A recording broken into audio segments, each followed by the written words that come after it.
Baiklah, perkenalkan, nama saya Ijen Chandra dengan NPM 19110-493 beserta rekan saya. Saya Tumensel D. Lukman Laia dengan NPM 19110257. Pada video kali ini, saya dan rekan saya akan menyelesaikan salah satu tugas dari mata kuliah metode penelitian yang diampu oleh Bapak Mester Mkom, yaitu untuk mereview metodologi penelitian dari salah satu skripsi mahasiswa teknik informatika. Kami mahasiswa jurusan teknik informatika dari Fakultas Ilmu Komputer dan Teknologi Informasi Universitas Budi Dharma, Medan. Di mana skripsi yang kami ambil yaitu punya Kakak Aditya Putri Hapsari dengan kode mahasiswa G211150108 dari program studi S1 Teknik Informatika jurusan Teknologi Informasi Fakultas Teknologi Informasi dan Komunikasi Universitas Semarang dengan judul Sistem Pendukung Keputusan Pemilihan Siswa Teladan dengan menggunakan metode MORA pada SD Negeri Telogosari Kulon 01. Di mana untuk tahapan penyelesaiannya ada 5 tahapan. Tahapan yang pertama yaitu identifikasi masalah, tahapan yang kedua pengumpulan data, tahapan yang ketiga analisa dan penerapan metode penelitian, dan tahap keempat perancangan, tahapan kelima implementasi. Kita lanjut ke tahap pertama. Tahapan pertama yaitu identifikasi masalah.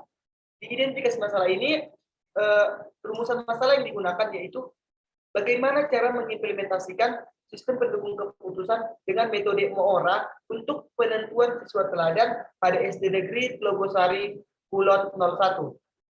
Dengan batasan masalah ada 5. Yang pertama, sistem ini meliputi kelola data siswa, data penilaian siswa, data kriteria yang digunakan, perhitungan metode MORA, hasil perankingan, dan laporan. Yang kedua, kriteria-kriteria yang digunakan dalam pengambilan keputusan adalah nilai pengetahuan, nilai keterampilan, absensi, dan sikap. Yang ketiga, metode pengembangan dari sistem ini menggunakan metode waterfall. Yang keempat, perancangan sistem ini menggunakan UML yang terdiri dari use case diagram, activity diagram, sequence diagram, dan class diagram. Yang terakhir, yang kelima, pembuatan sistem pendukung keputusan ini menggunakan framework PHP dan database PySQL. Kita lanjut ke langkah berikutnya, yaitu pengumpulan data. Di mana pada pengumpulan data ada 3 cara yang digunakan. Yang pertama observasi, yang kedua wawancara, yang ketiga studi pustaka.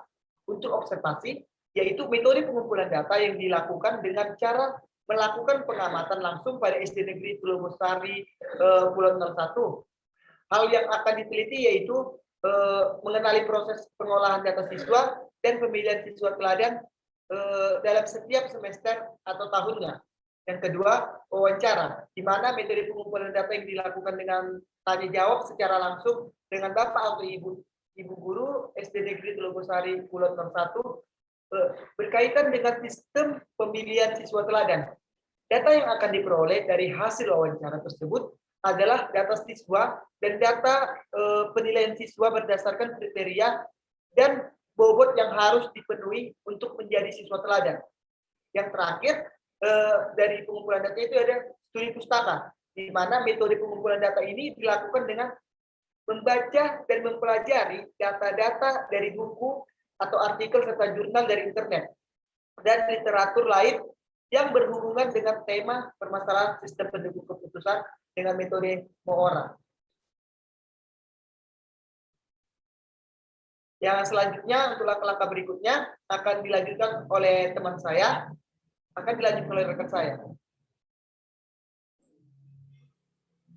Oke, di sini saya akan melanjutkan mereview materi selanjutnya tentang analisa dan penerapan metode MORA. Di sini kita bisa membaca atau melihat definisi dari metode MORA.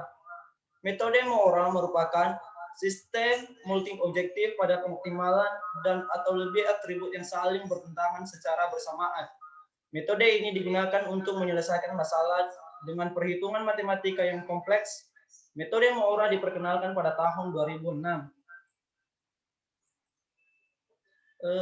Dalam tahapan penyelesaian permasalahan dengan menggunakan metode Moora ada beberapa tahapan. Yang pertama, tahap pertama yaitu menginput nilai kriteria. Menginputkan nilai kriteria pada suatu alternatif, di mana nilai tersebut nantinya akan diproses dan hasilnya akan menjadi sebuah keputusan. Tahapan kedua, merubah nilai kriteria menjadi matriks keputusan. Matriks keputusan berfungsi sebagai pengukur kinerja dari alternatif ITH pada atribut JTH. M adalah alternatif dan N adalah jumlah atribut, dan kemudian sistem rasio dikembangkan, di mana setiap kinerja dari sebuah alternatif pada sebuah atribut dibandingkan dengan penyebut yang merupakan wakil untuk semua alternatif dari atribut tersebut. Tahapan ketiga, normalisasi matriks. Normalisasi matriks bertujuan untuk menyatukan setiap elemen matriks, sehingga elemen pada matriks memiliki nilai yang seragam. Tahapan keempat, mengurangi nilai max-max dan min-max untuk menandakan bahwa sebuah atribut lebih penting itu bisa dikalikan dengan bobot yang sesuai, koefisien signifikasi. Tahapan kelima, menentukan ranking dari hasil perhitungan Moora.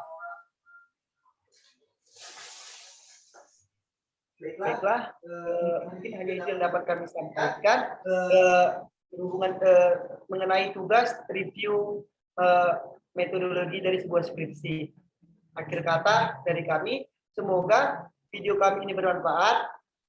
Kami ucapkan terima kasih.